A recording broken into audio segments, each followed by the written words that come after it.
Adilabad collectorate ఎదుట అనుకుంటా Rama airport నిర్వాసితులు ఆందోళన చేపట్టారు. ఆదిలాబాద్ నుండి 2 కిలోమీటర్ల దూరంలో ఉన్న తమ గ్రామానికి వెళ్లే రహదారిని మూసివేసి రహదారి మళ్లింపు చర్యలో మాస్టర్ ప్లాన్ ను వెంటనే రద్దు చేయాలని డిమాండ్ చేశారు. ఒకవేళ దారి మళ్లింపు చర్యలు చేపడితే తమకు 14 కిలోమీటర్ల దూర భారం పెరుగుతుందని ఆవేదన వ్యక్తం చేస్తున్నారు. ఈ సందర్భంగా జిల్లా కలెక్టర్ తో పాటు ర్యాలీగా వెళ్లి ఎమ్మెల్యే పాయల్ శంకర్ కు వినతి పత్రం అందించారు. దీనిపై మరింత సమాచారాన్ని మా ప్రతినిధి శ్రీనివాస్ అందిస్తారు. ఆదిలాబాద్ ఎయిర్పోర్ట్ నిర్మాణానికి సంబంధించి ఇప్పటికే భూ నిర్వాసితులు ఆందోళన కొనసాగుతున్న నేపథ్యంలో ఈరోజు అనుకుంటా గ్రామానికి సంబంధించిన ప్రజలంతా కూడా ఆదిలాబాద్ కలెక్టరేట్కు తరలి వచ్చారు. ముఖ్యంగా గ్రామానికి సంబంధించి ఎయిర్పోర్టు ప్రస్తుతం ఉన్న స్థలానికి ఆనుకున్నటువంటి గ్రామం. ఈ గ్రామానికి సంబంధించి మాస్టర్ ప్లాన్లో భాగంగా గ్రామానికి వెళ్లే రహదారి, ఆదిలాబాద్ నుండి గ్రామానికి వెళ్లే రహదారి పూర్తిగా లేకుండా చేస్తున్నారు. రహదారి దారి మళ్లింపు చేస్తున్న నేపథ్యంలో 30 గ్రామాల ప్రజలకు కనెక్టివిటీ లేకుండా పోతోంది. ఒకవేళ తమ గ్రామానికి సంబంధించి ఎయిర్పోర్ట్ నిర్మాణం ఆ పరిసర ప్రాంతాల్లో చేపడితే మాత్రం ఖచ్చితంగా తమ ఊరిని కూడా తీసుకోవాలని చెప్పి డిమాండ్ చేస్తున్నారు. అనుకుంటాకు సంబంధించిన నాయకులు ఉన్నారు, ప్రజలు ఉన్నారు. ఏం డిమాండ్ చేస్తూ ఉన్నారు? ఎయిర్పోర్ట్ నిర్మాణానికి సంబంధించి ఇప్పటికీ అనేక ప్రచారాలు జరుగుతున్నాయి.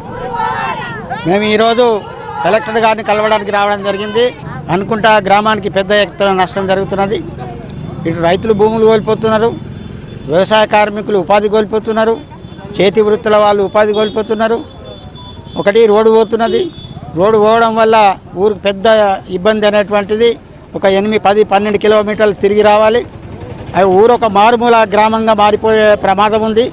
అందుకనే ఊరిని కూడా తీసేసి ఎక్కడైనా షిఫ్ట్ చేసి ప్రభుత్వ ఆధారితంగా ఇళ్ల స్థలాలు ఇచ్చి, ఇల్లు కట్టించి, రోడ్లు వేసి పక్కా ఒక కాలనీ తయారు చేసే విధంగా కలెక్టర్ గారు చేయాలనేటువంటిది ఈ యొక్క రైతుల అనుకుంటా గ్రామ ప్రజల యొక్క ఆలోచన. దానిలో ఆధారంగానే ఈరోజు కలెక్టర్ గారిని కలవడానికి రావడం జరిగింది. ఒకటి 2009 ఎకరాలు పోతున్నది కాబట్టి మొత్తం ఊరుకు సరౌండింగ్గా మొత్తం పోతున్నది కాబట్టి పెద్ద ఎత్తున నష్టం జరుగుతున్నది. ఏదైతే అహ్మద్ బాబు చేసిండో 1500 ఎకరాలు అనేటువంటిది, అప్పుడు అనుకుంటా పెద్ద నష్టం లేకుండా సీసీఐ నుంచి రోడ్డు పోతే ఏం కాకపోతుండే. కానీ ఇప్పుడు సీసీఐ కూడా మొత్తానికి కూడా అక్కడ కూడా అవుతున్నది. ఆ ఏరియా నిషాన్ ఘాట్, అనుకుంట శివారము, అదేవిధంగా టాక్లీ శివారము, అదేవిధంగా ఖానాపూర్ శివారము, కచ్కంటి శివారంని కలిపి 2009 ఎకరాలను తీసుకోవడం జరుగుతూ ఉన్నది. అందుకనే పెద్ద ఎత్తున ఇది వాయుసేన కాబట్టి కేంద్ర ప్రభుత్వం కానీ రాష్ట్ర ప్రభుత్వం కానీ రైతులకు ఏదైతే పట్టణానికి ఆనుకొని ఉన్నది కాబట్టి పెద్ద ఎత్తున నష్టం జరుగుతుంది కాబట్టి ఉపాధి వ్యవసాయ కార్మికులకు ఇవ్వాలి, అదే రైతులకు కూడా నష్టపరిహారం 6 కోట్లు ఇవ్వాలనేటువంటిది ప్రధాన డిమాండ్ తోటి ఈరోజు కలెక్టర్ గారిని ఆదిలాబాద్ టౌన్ కు ఎంత దూరంలో ఉంది అనుకుంటా ప్రస్తుతం రూట్ చేంజ్ చేస్తారు? ఎంత దూరం? ఆదిలాబాద్కు ఆనుకొని ఉన్నది ఒక 2 కిలోమీటర్లే ఉన్నది.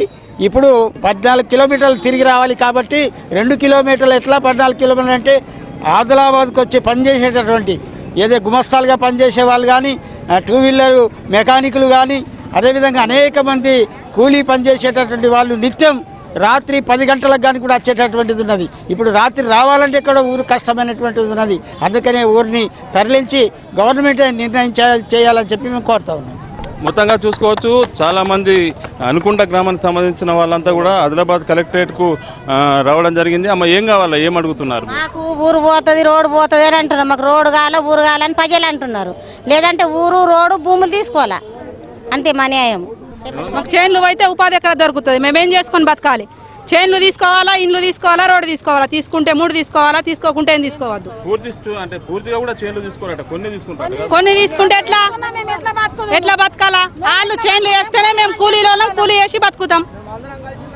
అందరం కలిసి ఉన్నాం, అందరం కలిసి ఉంటాం. ఎక్కడికి పోయినా అందరికీ ప్లస్ ఇవ్వాలా.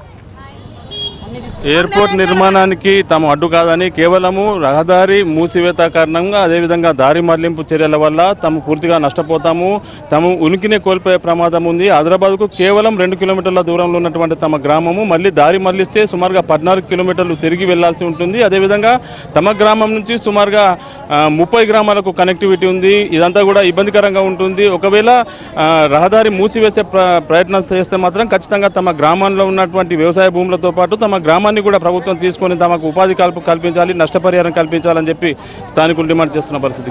శ్రీనివాస